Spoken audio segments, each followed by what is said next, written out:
My great-great-great-grandfather was John Daynes, and his son was Joseph J. Daynes. And Joseph was very talented. He was a great organist and a great composer.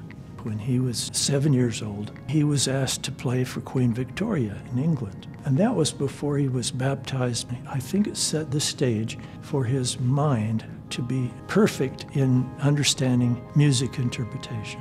Well, John was a pretty tough guy, and he was the father who came across the plains in 1862. But Joseph was a very gifted musician. So he played his little concertina on the way over across the plains, and oftentimes there would be a wagon that would call out, "Joseph, will you come and play for us in our wagon?" So he would play his concertina. That meant he didn't have to walk across the plains and came into the place that we call Temple Square now, where in 1862 they circled the wagons and Brigham Young would come and say, "Hello, I'm glad you're safe and I'm glad you're here."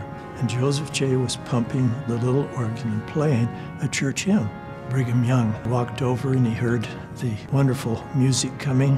Very, very gifted boy on that organ. What can you do on a partial keyboard pump organ? Not a lot. But Brigham put his hands on this 11-year-old boy and said, "Joseph, you will be the tabernacle organist." Now, I think what Joseph had was poetry in his fingers.